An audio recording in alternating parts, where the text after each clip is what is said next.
I remember the day they laughed the loudest, like a storm ripping through everything I'd ever believed about myself. My own family, sitting around the dinner table, scoffing at the idea that I could somehow turn tiny, buzzing creatures into a force for real change. They called it ridiculous, pointless, and worse, an embarrassment to them.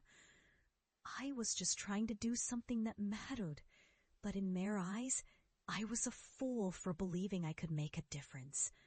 The accusations of fraud, the mockery, the shame, they all floated around me like a dark cloud I couldn't escape. But I knew, deep down, I was destined for more. See, I'd been falsely accused of data fraud at a previous job. The betrayal tore through me like a knife. I was set up, framed by colleagues who saw my integrity as a threat. With everything I'd worked for stripped away, I stood at a crossroads. Give in to despair or forge a new path. I chose the latter. Bit by bit, I poured myself into a quiet, unlikely pursuit. Urban beekeeping. An odd choice, maybe, but to me, it was a way to rebuild what was lost, to find redemption in the smallest of creatures that hold the power to heal entire ecosystems. When I started, I was mocked mercilessly. "You're just collecting bugs," they said. "That's not a real job." Friends and family dismissed it as a hobby for dreamers. A waste of time for someone who couldn't cut it in the real world. I couldn't blame them. Who believed that a former data analyst turned beekeeper could actually change anything? But I listened only to that quiet voice inside, the one that whispered, "Keep going." The beginning was brutal. I scraped together every dollar I had to set up those tiny hives on rooftops, abandoned lots, and even a few forgotten parks. Every bee I watched was a reminder, tiny but resilient, a symbol of hope. But progress was slow, and the doubts of my family echoed loudly. "You'll never make a difference," they sneered. "You're just a dreamer."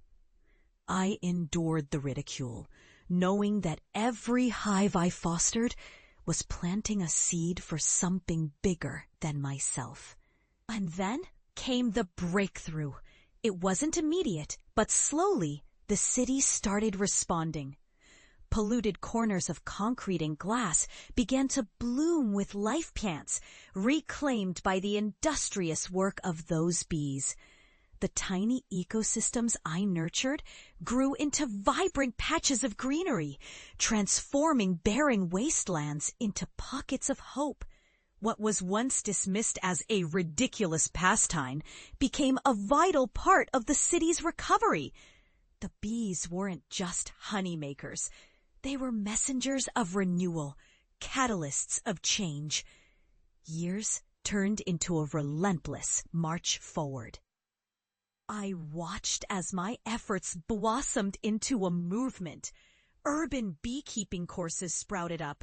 City officials began to see the ecological value, and I was invited to speak at environmental conferences.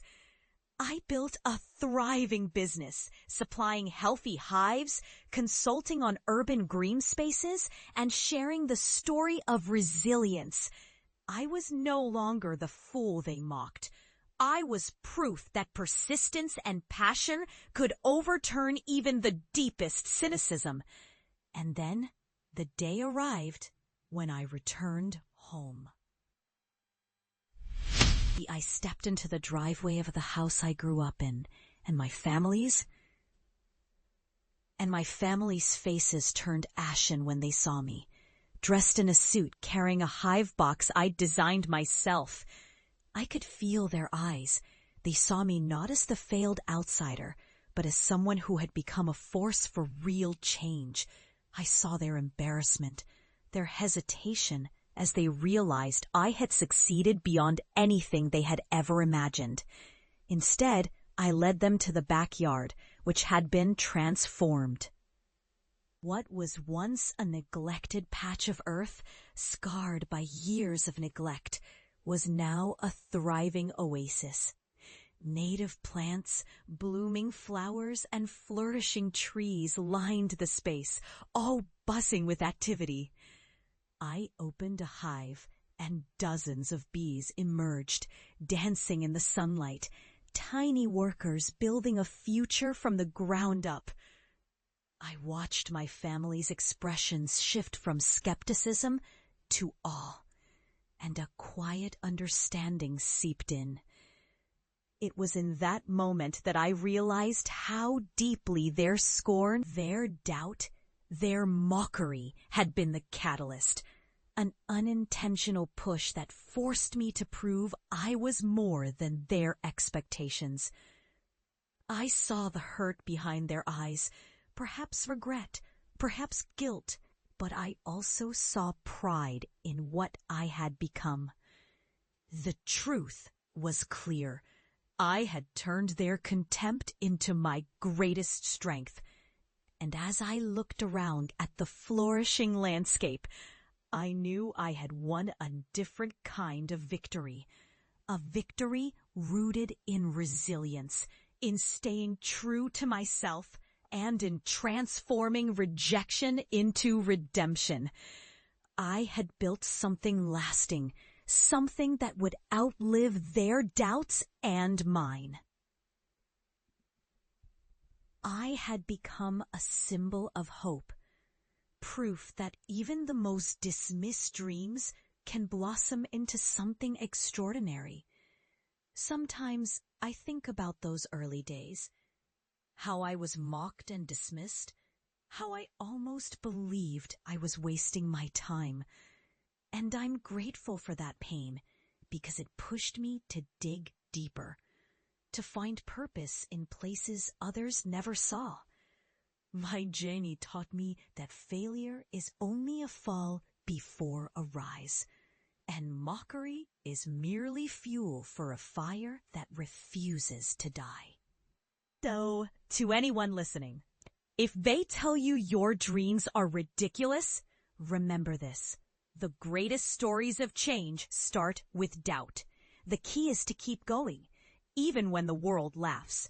Because one day, those very skeptics will witness what you've become, and their silence will say everything. That silence, the look of awe of realization, that's the true victory. And now, I stand here not just as an urban beekeeper, but as a testament that with persistence, passion, and faith in ourselves, we can turn even the harshest rejection into a symphony of triumph. Because sometimes the greatest harvest comes from the most unexpected soil. And trust me, nothing tastes sweeter than the honey of redemption.